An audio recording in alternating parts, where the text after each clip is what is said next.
et bienvenue dans ce nouvel épisode de l'Église Ensemble. J'espère que vous allez tous très bien en cette journée de sabbat. Aujourd'hui, on se retrouve avec le pasteur Samuel Didenmeyer, qui va nous partager une prédication qui a pour titre « La généalogie de l'adoption ». Si vous avez des questions, je vous invite à les poser dans l'espace commentaire qui se trouve en bas de la vidéo. Je vous dis à tout à l'heure et bon visionnage.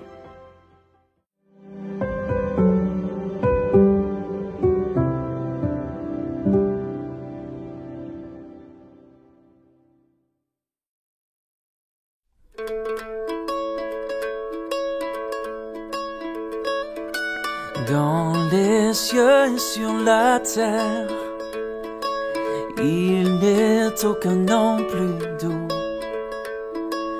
aucun que mon cœur préfère. Au nom de Christ mort pour nous, quel beau nom, porte loin de l'éternel. Quel beau nom,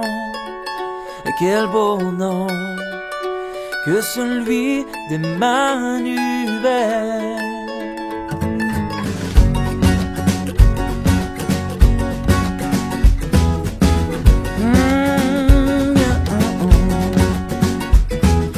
Quelque grand que soit un homme, qu'il soit prince ou qu'il soit roi, de quelque nom qu'on le nomme, Jésus est plus grand pour moi. Quel beau nom, porte loin de l'éternel. Quel beau nom, que celui d'Emmanuel.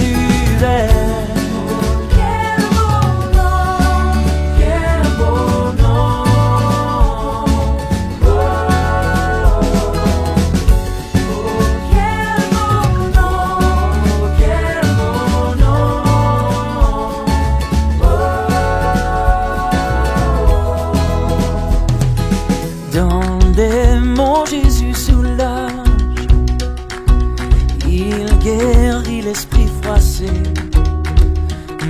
mais il ranime le courage du cœur le plus oppressé. Oh, quel beau nom, porte loin de l'éternel. Quel beau nom, que celui d'Emmanuel. Oh, quel beau nom, porte loin de l'éternel. Quel beau nom, que celui d'Emmanuel.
Bonjour, je suis heureux de vous retrouver dans cette nouvelle prédication et dans le cadre d'Église Ensemble.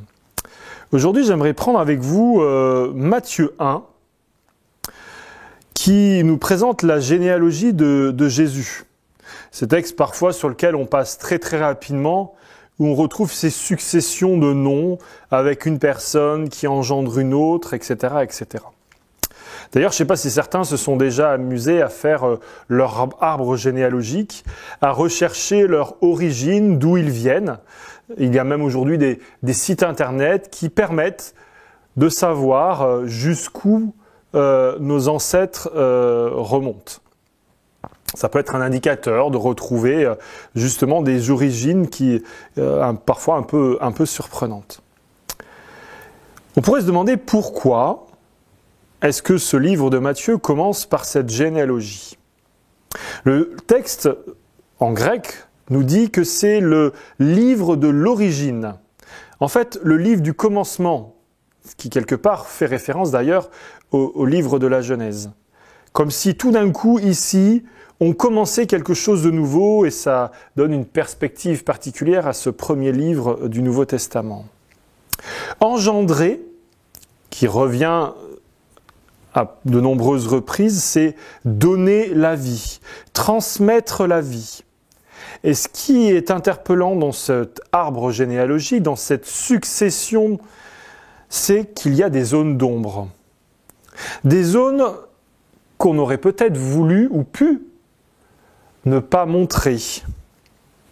Parce que dans cette généalogie, on cite un certain nombre de personnes qui, dans une généalogie d'un roi, et nous reviendrons là-dessus parce qu'il y a une vraie symbolique qui est présentée, une symbolique des chiffres, pour présenter Jésus dans une généalogie qui est inscrite en Abraham, David et en fils d'eux. Cette généalogie nous parle de personnes qui n'ont pas eu peut-être une vie telle qu'on l'imagine dans la généalogie d'un roi. La première personne qui est citée, et à de nombreuses reprises ce sont des femmes, c'est Tamar. Tamar est une Cananéenne, on nous raconte son histoire en Genèse 38. Elle est étrangère, c'est la belle-fille de Juda. Elle est veuve, et elle va se faire passer pour une prostituée pour coucher avec Juda. Récit pas très glorieux. Ensuite, on nous cite ses enfants, Pharès et Zara, qui sont des jumeaux qui vont naître de cette union. Une naissance un peu spéciale, un fil écarlate attaché à la main de celui qui va sortir en premier, mais cette main rentre et le frère sort, Pharès est le premier, et le deuxième, le fils, Zara éclat. Alors, qui est réellement le premier ou le deuxième ? On ne sait pas trop. Et on peut même imaginer qu'à un moment, c'est le syndrome de l'imposteur. Je suis sorti en premier, mais non, c'est moi. Et on aurait pu gommer cette histoire de la généalogie de Jésus. Un peu plus loin, on nous cite Rahab. Rahab, son histoire nous est racontée dans Josué 2. C'est une prostituée qui va accueillir 2 espions israélites. Elle va les cacher. Et en retour, ces 2 espions vont lui promettre une protection lors de la chute de Jéricho. Vous comprendrez que si nous avions à présenter la généalogie d'un roi, je ne suis pas sûr que nous indiquerions que une de ses ancêtres est une prostituée. Enfin, Ruth. Ruth est une Moabite, une étrangère. Moab, c'est le fils de l'union entre Lot et sa fille aînée. Dans cet épisode à nouveau peu glorieux où les filles de Lot vont faire boire leur père pour avoir une relation avec lui. Ruth, une étrangère. Rahab, une prostituée. Pharès et Zara, 2 jumeaux qui naissent d'une union d'une femme étrangère cananéenne qui se fait passer pour une prostituée. Et enfin, la femme d'Uri. Le texte biblique ne prend même pas la peine de donner son nom. Son nom, c'est Bethsabée, la fille d'Eliam, la femme d'Uri le Hittite. Certainement à nouveau une étrangère. Une femme qui va se retrouver dans le lit de David alors que celui-ci va choisir de faire tuer son mari, Uri, au combat. Le texte biblique ne prend même pas la peine de la citer, peut-être volontairement, parce que le texte se focalise ici non pas sur elle, mais sur ce que David a mis en place pour pouvoir l'avoir comme femme. Un passé et des histoires peu glorieuses. Et pourtant, ces histoires sont là. Ces histoires s'inscrivent donc dans cette généalogie où on nous présente 3 fois 14 générations. L'auteur fait le choix d'inscrire Jésus dans l'accomplissement de l'histoire d'Israël. C'est une figure emblématique qui s'inscrit dans l'histoire d'autres figures emblématiques. Abraham, David, l'exil, il est fils d'eux.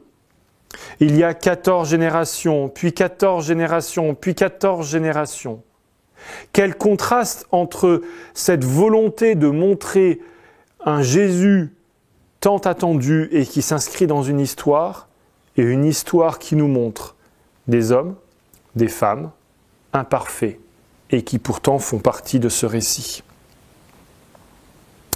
Et si on reprend ce texte de Matthieu 1 au verset 16, le texte termine ainsi. Jacob engendra Joseph, l'époux de Marie, de laquelle est né Jésus, celui qu'on appelle le Christ. Le texte dit d'ailleurs de laquelle est engendré Jésus. C'est une forme passive. Nous sommes ici dans une généalogie d'adoption. En fait, il n'y a pas de lien direct entre Joseph et Jésus.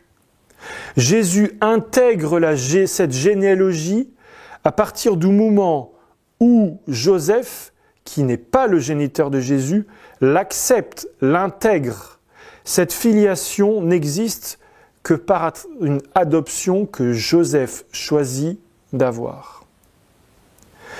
Jésus est rattaché à David et à Abraham par cette adoption que Joseph choisit de faire. Dans l'adoption que Joseph fait, il donne non seulement des racines à Jésus, mais aussi un nom. Adopter, c'est opter avec. Étymologiquement, c'est choisir. Ça signifie qu'ici, Joseph donne à quelqu'un, ici à Jésus, un rang, des droits de fils et de filles. Quand j'adopte quelqu'un, je choisis de donner un statut à cette personne. C'est faire un choix qui engage bien plus loin que nous l'imaginons. Et d'une certaine manière, il ne faut pas limiter ici le terme adoption à un acte légal de prendre un enfant sous le toit, sous sa protection. Le domaine est beaucoup plus vaste et nous concerne tous à un moment donné de notre vie. Ici, ça nous pose la question et ça nous interroge et ça nous dit que nous sommes, nous aussi, adoptés. En fait, Jésus devient le fils de David, le fils d'Abraham, parce que Joseph le choisit. C'est ce qui nous est raconté dans les versets suivants. C'est Joseph qui ne va pas répudier une jeune fille enceinte hors mariage. C'est Joseph qui choisit d'adopter Jésus. Ainsi, ce texte de cette généalogie me dit plusieurs choses. Dieu se présente à moi comme un père qui m'adopte, un père qui me donne une identité, un rang, des droits, des origines. Je deviens quelqu'un parce qu'il choisit de m'inscrire.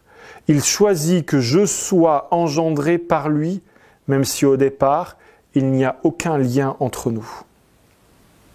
Et puis Dieu m'inscrit dans une généalogie, dans une lignée. Et comme je vous l'ai dit, elle n'est pas idéale. Il y a des erreurs, des choses mauvaises. Mais un Dieu qui, comme Joseph, choisit d'aller de l'avant pour faire de moi son enfant. Un Dieu qui choisit que la vie se poursuive, qu'elle continue. Un Dieu qui choisit, en m'adoptant, de m'inscrire dans une généalogie qui m'amène vers une vie une nouvelle vie. Je suis aujourd'hui face à un cadeau que Dieu me fait. Il choisit de m'adopter pour faire de moi son enfant. Est-ce que j'accepte ou pas ce cadeau ? Peut-être que je pense que je ne suis pas suffisamment bien pour faire partie de cette lignée, de cette généalogie. Mais heureusement, comme je vous l'ai dit, dans cette généalogie, on a des personnes qui, a priori, ne devaient pas en faire partie. Pourtant, malgré les erreurs, Dieu choisit d'engendrer, de faire engendrer, ainsi de suite, pour que la vie continue. Est-ce qu'aujourd'hui, parce que Dieu m'aime, j'accepte d'être adopté par lui pour devenir son enfant, pour être enfant de Dieu pleinement, parce que Jésus, par le cadeau de la vie, nous permet de le faire. Ma prière, c'est que nous puissions, au travers de cette acceptation, avoir un Dieu qui nous donne une identité, un rang, des droits, des origines, qui fasse de nous des enfants, ses enfants, parce qu'il nous aime. Que Dieu vous bénisse. Merci à Samuel Dinsenmeyer pour ce temps de partage. Comme vous le savez, vous pouvez donner vos offrandes en cliquant dans le lien qui se trouve en description. Je vous dis bon sabbat et à la semaine prochaine.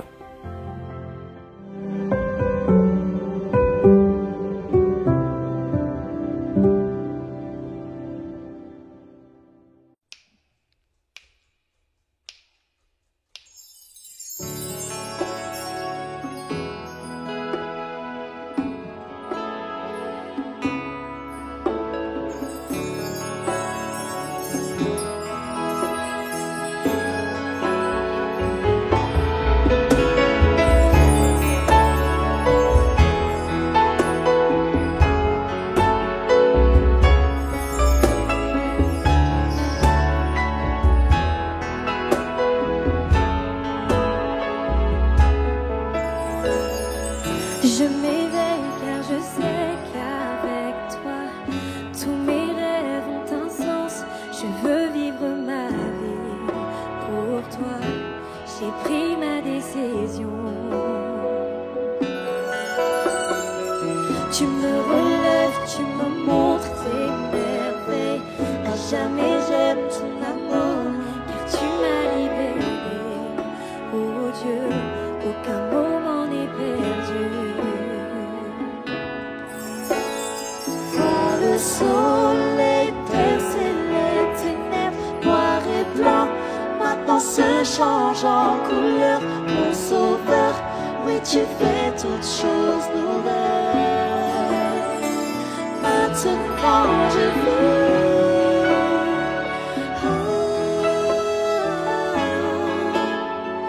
Maintenant je vis.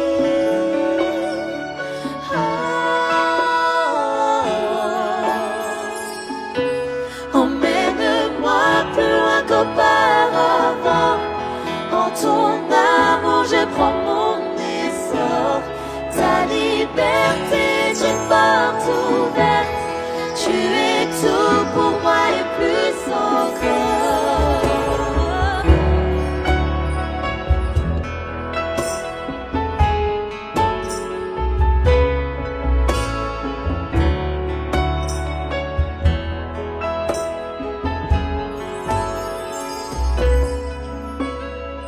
Tu guides mes pas, tu es là près de moi.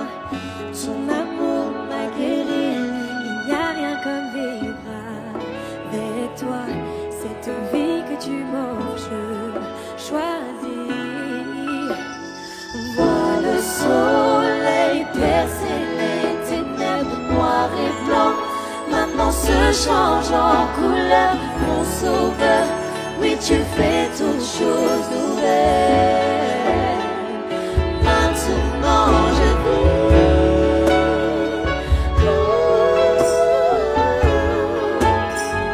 Maintenant je vis.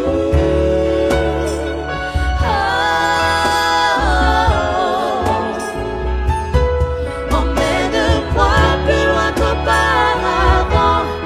En ton amour je prends mon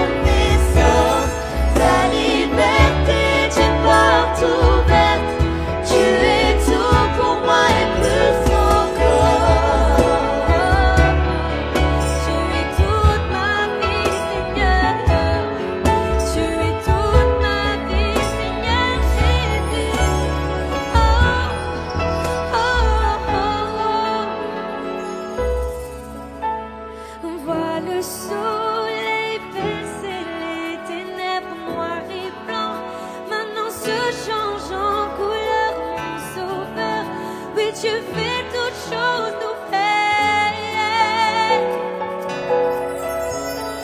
Vois le soleil percer les ténèbres, noir et blanc, maintenant se change en couleur. Mon sauveur, oui tu fais